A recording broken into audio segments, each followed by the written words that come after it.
Today we're diving into Pydantic AI, a framework that's been generating some buzz in the developer community.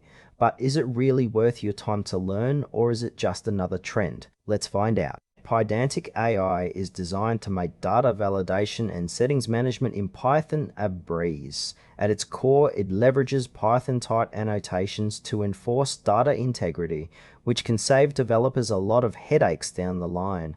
The user experience is quite friendly, especially if you're already familiar with Python. It's all about reducing boilerplate code and making your life easier. What stands out immediately is its ability to create data models with ease, allowing you to define complex data structures with minimal effort. However, while Pydantic shines in straightforward applications, I found some aspects a little unclear, especially when it comes to integrating it with larger frameworks or existing projects.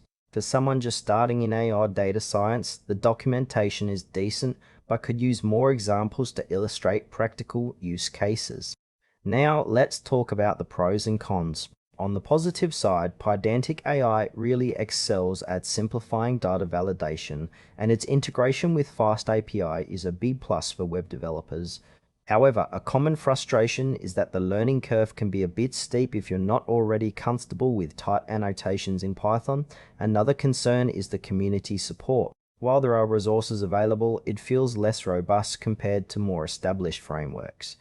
Pricing isn't an issue since it's open source, but if you're looking for extensive tutorials or a support system, you may want to look elsewhere. Overall, Pydantic AI might be a good fit for developers focusing on data-centric applications, but could leave beginners feeling a bit overwhelmed. In conclusion, if you're a developer looking to streamline data handling in Python, Pydantic AI is definitely worth considering. However, if you're new to programming or prefer a more guided learning experience, you might find it beneficial to explore alternatives first.